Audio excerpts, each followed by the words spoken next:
Life is incomprehensibly unfair. One day we don't exist and the next we exist.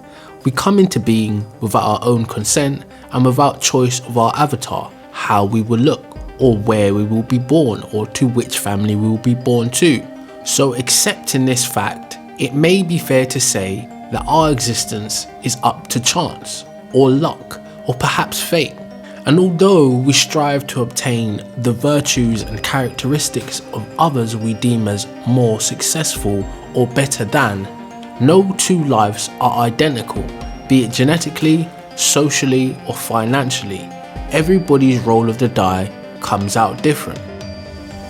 So when taking the laws of physics into account, we recognise that we cannot share the same identical time and space as any other individual.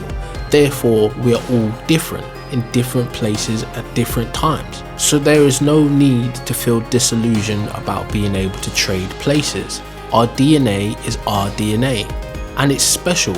So with our own intrinsic value, we find ourselves forever bound to play the cards that genetics have dealt us and quote-unquote fate, in a game we neither understand or have the entire rulebook to. But do our cards have to stay the same? Now, this is not an excuse to do nothing in life, and this is not a reasoning to negate other people's struggles, because some people are born with all the attributes necessary to live a healthy life. Others are born lacking those necessary factors. Some people are born into money and power. Some people are born into poverty and strife.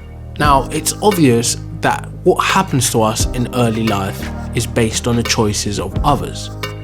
However, at some point in time, we get to take the reins of our life and turn our individual circumstances of being different and sometimes powerless into being unique and powerful.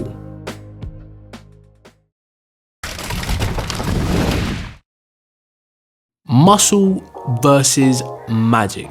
Now I'm going to be using this concept as an overarching metaphor to further expand upon the idea of differences, genetics and social class. And with the use of one of my favourite art forms, which is anime, I'm going to tell you a story which you may find relatable and help you to overcome any struggles you're having with being different.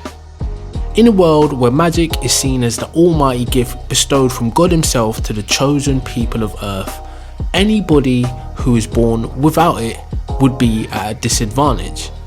Now this is the story of Mash in Mashle, and it's also the story of Asta in Black Clover.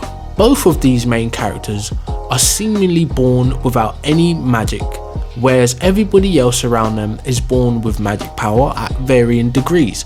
The more powerful your magic, the higher up in society and social class you are. The lower your magic power, the lower status you are and more inclined to poverty.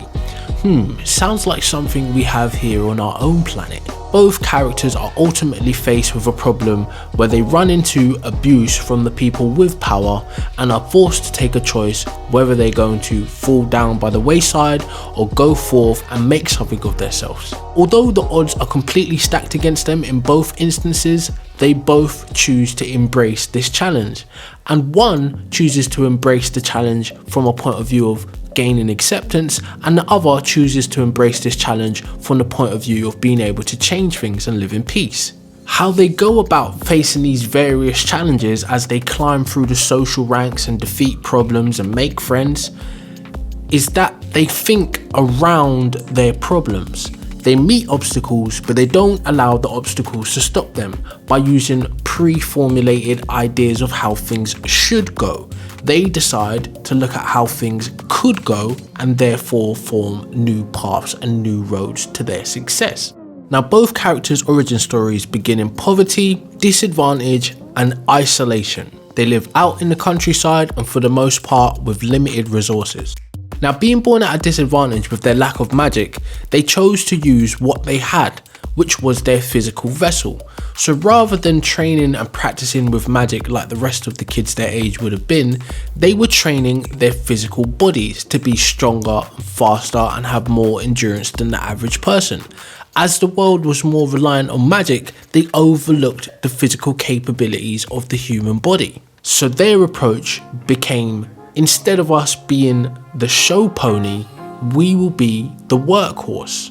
Now I use this metaphor sparingly because I wouldn't want to incite the idea of being able to outwork all of your problems simply by physically wearing yourself down. As we already know, that's not always the best option.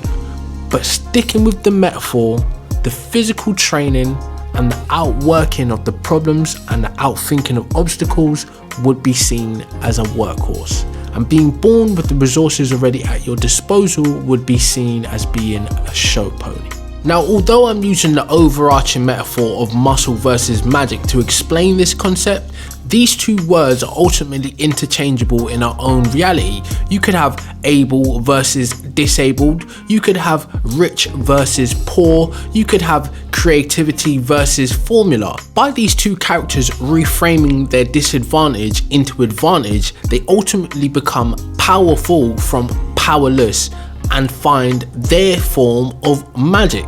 Now, I'm not saying that your particular training arc must be physical. It could be mental, it could be educational, it could be financial, it could be social.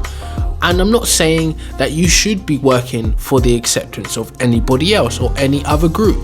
All I'm saying is this: once you reframe your genetic lottery into your own power rather than your disadvantage, you realize your ultimate uniqueness and therefore find your power and your magic, something only you can offer to a situation, something that only you can solve.